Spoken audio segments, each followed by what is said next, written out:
Joining me on the Closing Act Music Entertainment Program are two special guests, Jason and Rhonda Halbert, RJ Halbert, husband and wife team behind the best-selling book, Caretaker, book one of the Goodpasture Chronicles trilogy. And when they're not writing, Jason is an Emmy and Grammy Award-winning producer, songwriter, longtime music director and producer for the Kelly Clarkson show.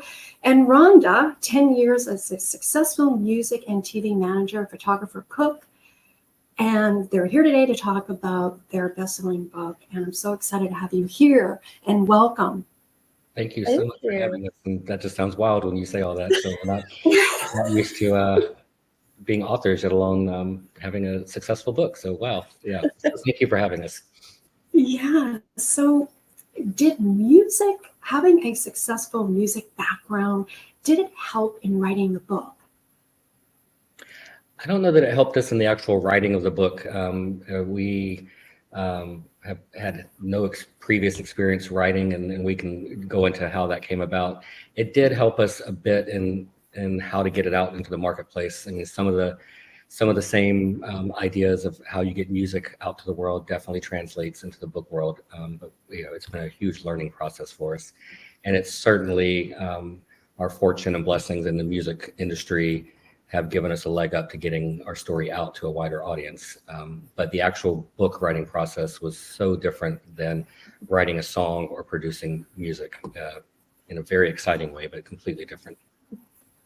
Yes, the reason I ask, because it has music like the Carpenters, We Only Just Begun, and it's so, I love it. It's unique. And that's why I thought, wow, so I would like to ask you, what was the reason for writing the book?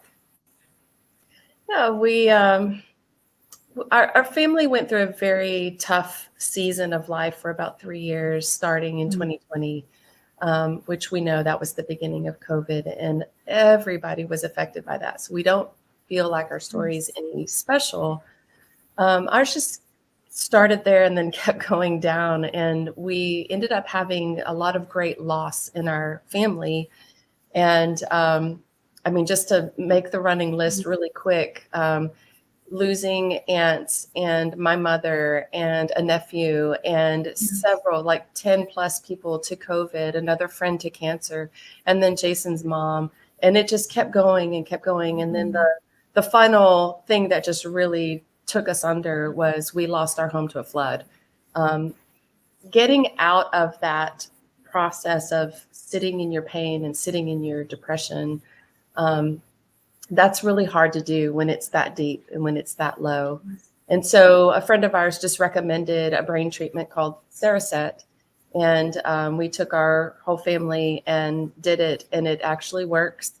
And it brought us to a place where our brain could settle and balance. And in that settling and balance is where actually it reopened up all of our creativity.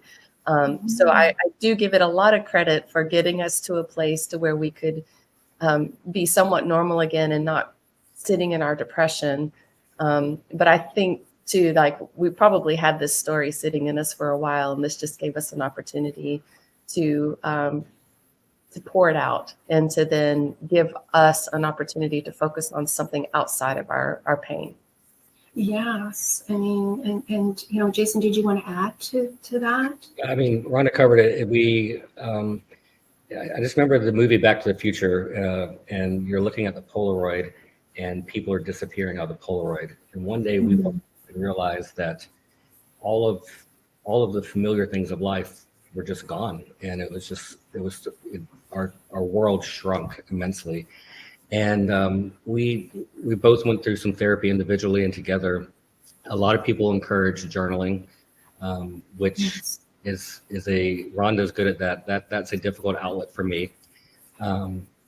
Kelly, who's gone through a lot of trauma in the last few years and some personal things, she's able to get that out through songwriting. So she actually suggested that I try writing some songs. I wasn't able to separate my producer mind and my song. Like, as I tried to write songs, it was hard to separate the writing for radio or what the sounds were like. So that wasn't an effective outlet for me.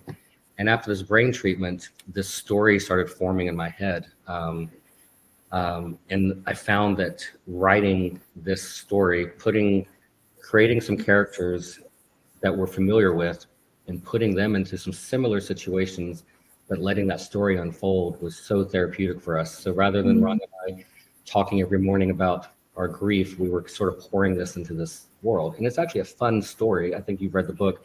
It's not as heavy as we make it. The genesis of it's very heavy, but the actual telling of the story, it's a lot more fun, than the story. But the story that got there,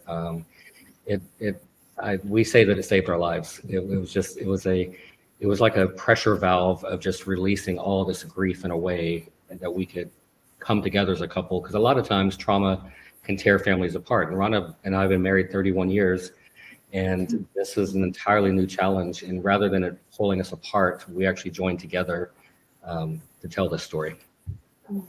Yes, like music heals, if I may say, in writing. Yes. So we have the best, right? And it is very inspirational. And I have to ask you, what was it like working together, like writing together? Being, I guess you travel a lot. You both of you do. So, what was that like? Well, we spend a lot of time apart, and I always joke we've been married 31 years, but we've probably been in the same room for 5 of it, and so that works for us. And we are completely different personalities, and those two, you can see those in the book together. It was, if I'd written the book by myself or Ron had written the book by itself, it would have been a totally different experience. So I'll let Rhonda, expand from here. But well, basically, when we had this brain treatment, Jason came home one day and he was just like, I just had an idea, and he starts telling this story. And instantly I knew that there was something magical about this. So I pulled out my phone and started voice memoing him. I've never voice memoed my husband. That's just a weird thing. But I just felt it like, oh, I need to capture this. So I just put the phone down on the table and we started talking back and forth. And within about 3, maybe 4 hours, we had the entire trilogy all ironed out from beginning to end. It was phenomenal. Now, it took us a whole lot longer to hammer all of that out. And that was the process of our writing, where I do spend, at the time, Jason was at the TV show in LA, and they've moved to New York since then. But I did spend half my time in LA, and then I have to spend the other half of my time here in Nashville because we are trying to rebuild that home that we lost. And so I'm having to babysit, the construction of that. So in that distance, we would share voice memos, or I would sit there and type everything up, and I'd say, is this what you meant? And this is how I saw it. And what do you think of? And then we would just shoot it back and forth to each other. And that took about 1.5 years to hammer all of that out and to make sure that we got all the details. And I will say Jason is probably the best at laying all the Easter eggs. And I feel like the gift that I brought to the table was the supernatural and the family. And I think Jason was all about the sci-fi and the Easter eggs and all the different layers. I hope that people read this book and they catch all of those layers, because Jason worked really hard on them. Yes. Jason, comment? Yeah, it was the idea for the book. I remember I flew home to Nashville after I was on a trip. I think I was in Utah, and I was playing for another artist named Colby Calais, who was one of my favorite artists.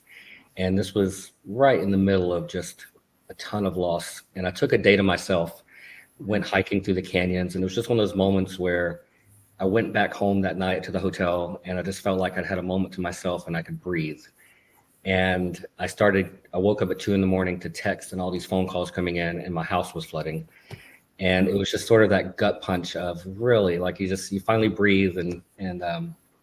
And I flew home the next day. I canceled my trip, flew home. And I remember standing with Rhonda over the foundation of our home. And when I say the flood destroyed our home, it destroyed our home. And it exposed some foundation that was, our home's over 100 years old, but just rotted beyond belief, and growth in the floor. Some of those pictures are actually in the book. The inside cover is actually from our foundation. And out of a moment of desperation, I just threw my hands up, and I'm just, I remember looking up and saying, okay, we're going to rebuild this. But I was like, God, if while we rebuild the foundation of this home, would you please rebuild the foundation of our lives? And it was this idea of what if there's a story where we could actually do things in the physical that would actually affect our lives? It was, it was very sci-fi. It was just like, if you need children, what if you build a nursery? So it's created this thing where the physical was connected with the metaphysical. And that's what started the journey. And so it started as a fantasy, but through the process, we've actually learned to look at our lives a little bit differently. And we're sort of incorporating some of the truths that we've learned in this book along the way. So it's been, I've heard a lot of songwriters say that songwriting, you just sort of download, it just comes to you, and these songs are fully written. That's almost how this book happened to us. It was just like in that 3 or 4 hour period, there was just a download and something for us to hope for. And, they tell you to write what you know. So we did start this book with characters that we know and familiar with. But as the story developed, these characters took on their own personalities, and they actually approach things differently than we would. And so it's a weird thing to look at our own writing and we're seeing, wait, this is how the father handled this situation. What if we did that in our own lives? And it's actually been a very cool process for us. Yes.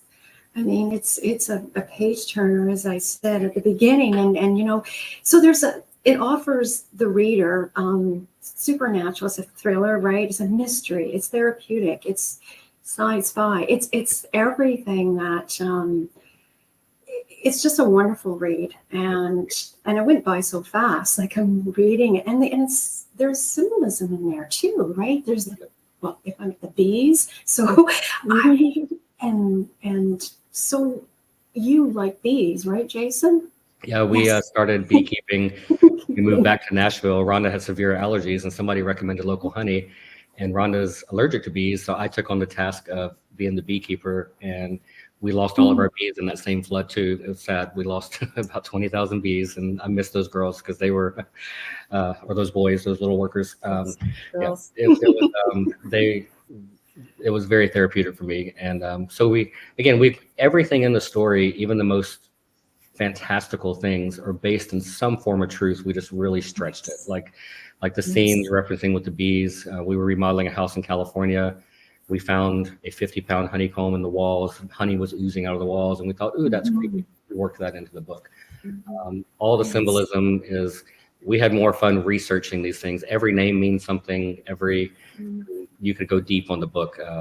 Every character, every situation, you can read it on 3 different layers. There's, one of my favorite books is The Alchemist, and I love the allegorical approach to storytelling. And so you can read the story just as it is, or you can read it with a lot of allegory, and there's a lot of hints as to what's to come, because the entire trilogy, at the end of book 1, we end on a cliffhanger, and book 2 opens up in an entirely different setting. And it's a fun journey. We're writing a book that we want to read, and we want to watch a series or a movie that would come out of that. So yes. I mean, yes, it is a cliffhanger, and you're writing the second one, right? As we speak. But so there's a digital version too, right? Yeah, and I'll let Rhonda speak to the music. We the exciting thing about the digital version is there's actually links, so you can listen to some of the songs referenced in the book while you're reading it, and including lyrics in a book. We came from a place, again, we've never written a book before, and music's a part of our lives. So we started including lyrics. Our editors, and we had 3 different rounds of editing. Everybody said, you have to take the music out of the book. You can't have lyrics. And we're like, well, why not? We license songs all the time for our TV show. And they're like, that's a different license. You can't do that. It's really hard to get. Rhonda never takes no for an answer. She's the one, as my manager, she's like, it never hurts to ask. So Rhonda took that on. Yeah, I don't know. You only have a no if you don't ask. So I asked them out and found out that, you can print lyrics. It costs some money to do that. And that might be why traditional publishers tend to say you can't do that, because it does cost more money. But to us, the music was so important to telling these stories. And we live our lives through music. We live our lives through lyrics. They mean something to us. So it just felt like putting a piece of us into our book. So for us, it was worth the investment. So we did get yeses for all the songs that we wanted. And I personally feel like that they help tell that story. And I think they tell it well. And music is so interwoven in our DNA. I couldn't do it any other way. Yes.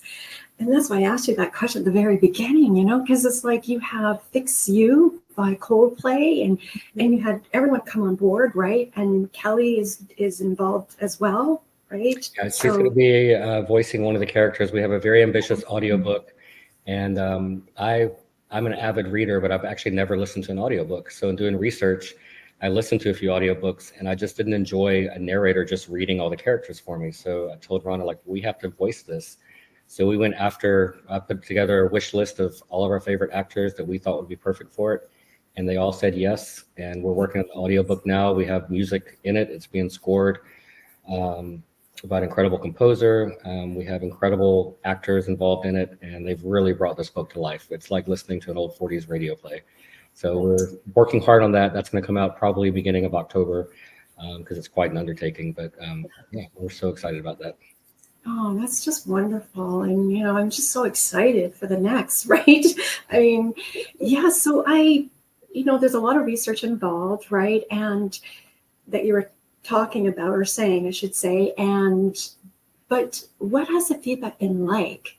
Can you share with our audience? It's been, for me and Jason, it's been shocking. But the feedback's been so good. We wrote this story for therapy for us. It just helped us to process our own trauma.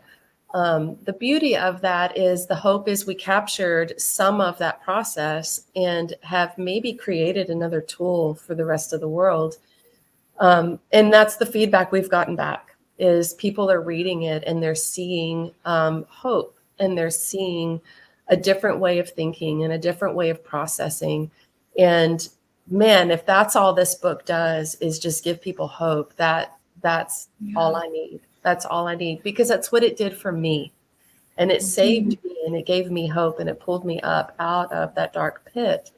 And man, if that can do that for someone else, then it's absolutely all worth it. So yes, the feedback has been astounding, shocking.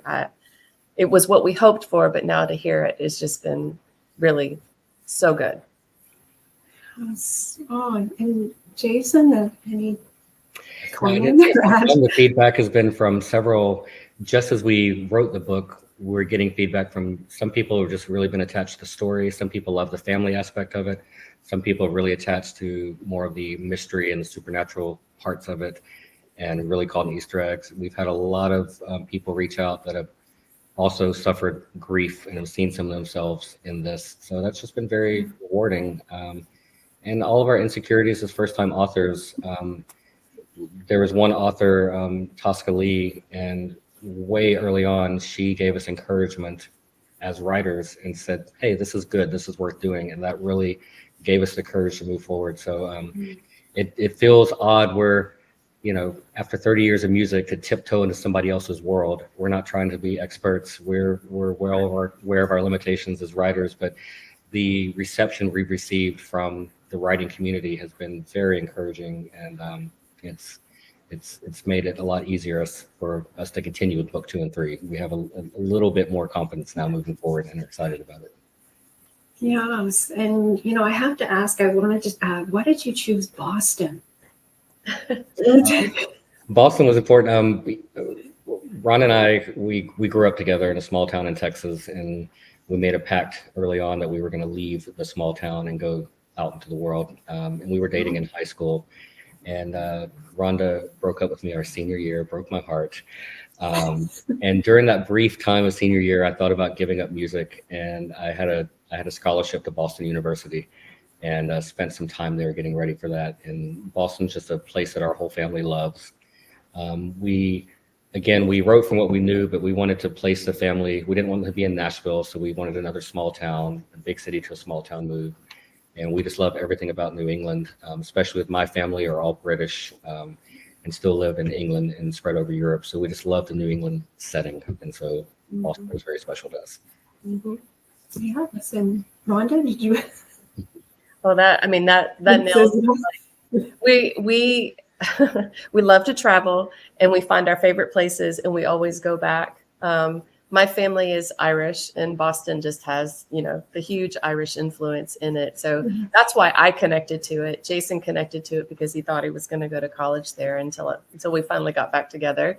But yeah, it's a beautiful town. It's absolutely designed like a England, and so I guess that's why they call that whole area New England, because it just looks like that.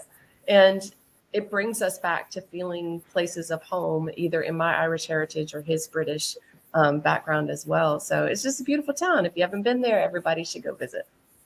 Yes, that's wonderful. And like, if people want to find the book or buy the book, and where can they go?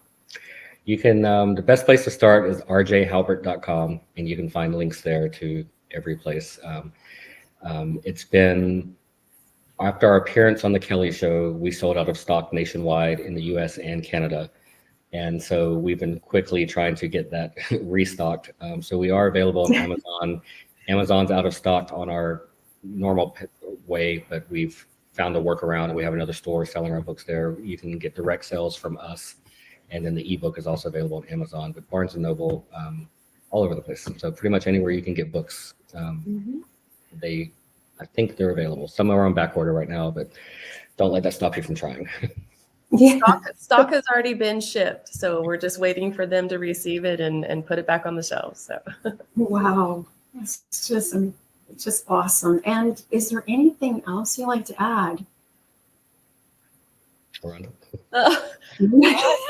I think we covered everything. Like the whole story is such a it's such a passion for me and Jason. We have absolutely loved being authors, creating together, telling this story of hope. And like Jason said, that one moment of grief of going, okay, if we just focus on rebuilding the foundation of this home, which we are focusing on right now, it's time to let that reflect a rebuilding of what we've lost of our family and of our community. And so that's what we're hoping for, is that all of this will come back fully restored and will be a connection point for all of these new people who are going to be reading the book. Well said. And well said. And thank you so much for being on the show. I had such a wonderful time interviewing you, and congratulations on the book, and then Thank 2 and 3. Thank you. Thank you. We'll make sure you're one of the first people to get a copy of book 2 so that you can see it next. Oh, I would love that. And autograph it too. So Of course, consider it done. yeah, if you can. But thank you. Thanks so much. Of course. Thank you so much. Yeah.